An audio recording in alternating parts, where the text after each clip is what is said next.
চোর হওয়ার জন্য যোগ্যতা লাগে না, সৎ হওয়ার জন্য যোগ্যতা লাগে। সৎ হওয়ার জন্য মেরুদণ্ড শক্ত থাকতে হয়, হিম্মত থাকতে হয়, সৎসাহস থাকতে হয়। বাবাকে বলতে হয়, বাবা আমি চুরি করব না। তুমি অসন্তুষ্ট থাকতে পারো, বাবা আমি 2 নম্বর জিনিস তোমাকে খাওয়াবো না। আমাকে অন্যদের উদাহরণ দিবা না, আমাকে সৎ মানুষের উদাহরণ দাও। যুবকরা বলা যাবে না বাবাকে ইনশাআল্লাহ? বেয়াদবি করা ছাড়া সুন্দরভাবে বলা যাবে না। কিন্তু মুশকিল কি জানেন? আমার কথা শুনলে আপনার কপালে দুঃখ আছে। দুঃখ কি বলবো? দুঃখ হলো বিয়ে করার জন্য বউ পাবেন না। আরে বউ পাওয়া তো পরের কথা, নিজের মা বাপের কাছেও বিল পাবেন না। মা বাবা দেখবেন খুশি না, বলবে যে কি একটা ছেলে আমার, কি যে চাকরি করে। বলেন তো, পড়ালেন বলেন তো?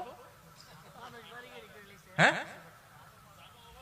হ্যাঁ, কি যে চাকরি করে, জামাটাও পাল্টাতে পারে নাই। কি যে চাকরি করে, বাড়িটাও করতে পারে নাই। কি যে চাকরি করে, কিছুই করতে পারে নাই। বাপ মাও বলবে, এলাকাবাসীও বলবে।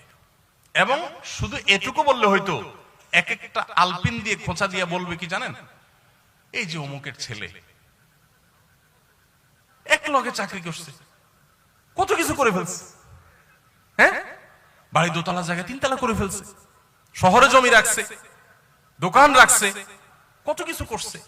মাশাআল্লাহ কি সুন্দর চকচকা গায়েত করে চলে আসে। আর আমার ছেলেটা কি যে করে আল্লাহ জানে। আছে না নাই? ওই চাচা দেখবেন অনেক সময় সামনের কাতারে মুসল্লি, তসবিহ, ঠগাইস ঠগিস না, ঠগাইস ঠগিস না, তসবিহ দানা। উনি হয়তো সুবহানাল্লাহ সুবহানাল্লাহ পড়ে, কিন্তু আচরণ বলতেছে সুবহানাল্লাহ না, ঠগাইস, মানুষকে ঠগাইস, নিজে ঠগিস না। এই টাইপের তসবিহওয়ালা মানুষ আছে না নাই? ভাইরা আমার, আজকের মাহফিল থেকে যুবকরা একটু ওয়াদা করেন যে সৎ উপার্জন করব, হালাল উপার্জন করব ইনশাআল্লাহ। চেষ্টা করবেন তো ইনশাআল্লাহ? কিন্তু আমার এই কথা শুনলে কপালে দুঃখ আছে। আগে ভাগে বলে দেই দুঃখগুলা কি কি হইতে পারে। ওই যে বললাম, বিয়ে করার জন্য মেয়ে পাবেন না, কারণ মেয়ের বাবারা বলবে সরকারি চাকরি করে কিনা। সরকারি চাকরি, কারণ সরকারি চাকরি করলে চুরির টাকা আছে, আর না হলে নাই। ঘুষের টাকা আছে, নাহলে নাই। এজন্য মেয়ের বাবারা একটা চোর চায়, ছেলে চায় না। কি চায়?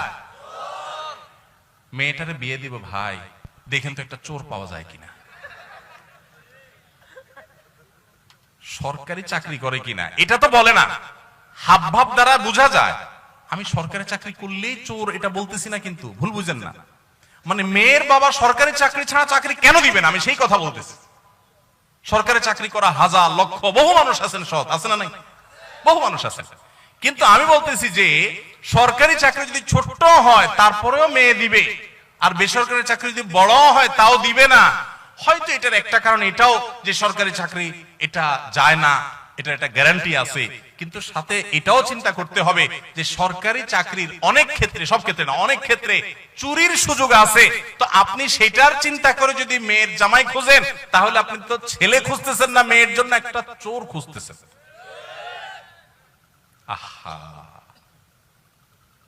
আল্লাহ আমাদেরকে সততার সাথে জীবন যাপন করার তৌফিক দান করুন। শুনেন, এই যে ঠিক ঠিক বলতেছেন না আমার সাথে, এগুলোর জন্য পয়সা কড়িও লাগে না, মেরুদণ্ডে জোরও লাগে না। এই সস্তা ঠিক ঠিক বলা খুব সোজা। ওয়াজ মাহফিলে ঠিকও ঠিক, বেঠিকও ঠিক। হুজুর মাইক দিয়া যায় বলে, পাবলিক হুদাই ঠিক ঠিক কয়। এই ঠিক ঠিকের চাইতে গুরুত্বপূর্ণ কি জানেন? এখানে বেশিরভাগই যুবক সংকল্প করেন যে আমি চ্যালেঞ্জ নেব। এটার জন্য মেরুদণ্ডে শক্তি লাগবে, মেরুদণ্ড সোজা করে দাঁড়াতে শিখতে হবে যে আমি সরকারি চাকরি যদি পাই, আমি দৃষ্টান্ত স্থাপন করবো। আলহামদুলিল্লাহ বহু সরকারি চাকরি আছেন সৎ, আমার পরিচিত বহু লোক আছে, কিন্তু আমি দৃষ্টান্ত স্থাপন করে যে আমি অসৎ হব না। এটার জন্য ওই যে তীর আসবে কোত্থেকে? মেয়ের বাপের তীর মারবে, বউয়ে তীর মারবে, বাপ মা তীর মারবে, এলাকাবাসী তীর মারবে। কি চাকরি করে? যখন বিদেশ যাই প্রবাসী ভাইরা বলে, হুজুর কি বলতাম, মনের দুঃখ, এত টাকা পয়সা পাঠাই তাও মা বাপের মন বুঝতে পারি না। কি যে বিদেশ করো বাবা, তোমার কত পরে গেছে অমুকের ছেলে, পুরো এলাকা কিনে আলেছে, পুরো এলাকা আহা, চাচারা, বাবাজিরা, কান খাড়া করে শুনেন, কিয়ামতের ময়দানে জাহান্নামে ওই ছেলেকে ফেলার আগে আপনাকে উপর করে ফেলানো হবে। কারণ আপনি আপনার ছেলেকে চুরি করতে বাধ্য করেছেন। ওই স্ত্রীকে আল্লাহ তাআলা আগে নিক্ষেপ করবেন যে স্ত্রী তার স্বামীকে চুরি করতে বাধ্য করেছে, কারণ তার অপরাধটা আগে হয়েছে। ভাইরা আমার, সৎ মানুষের কোনো দাম এই সমাজে নাই। রাস্তা দেখবেন অমুক ভাই তমুক ভাই সালাম আলাইকুম সালাম আলাইকুম, তাই না? কিন্তু সৎ মানুষ 2 নম্বর পথে টাকা কামাই করে না। এলাকা, প্রত্যেকটা এলাকাতে কিন্তু কম বেশি সৎ মানুষ আছে। সরকারি বেসরকারি চাকরি করছেন বিভিন্ন ক্ষেত্রে সৎ আছে না? বহুল এলাকাবাসী কিন্তু চিনে কে সৎ কে অসৎ, তাই না? বেশিরভাগ ক্ষেত্রে চিনে। এই সৎ মানুষদের কোনো দাম, আরে অন্য কোথাও তো দাম নাই, দাম নাই। এই যে মাহফিল, এই মাহফিলের মঞ্চেও দাম নাই। সব দেখবেন চোর ডাকাতদেরকে দাম, ভালো মানুষের কোনো দাম নাই। কয়টা মাহফিল পাবেন যে একজন সৎ নেককার মানুষকে এনে সেখানে পুরস্কার দেওয়া হয়?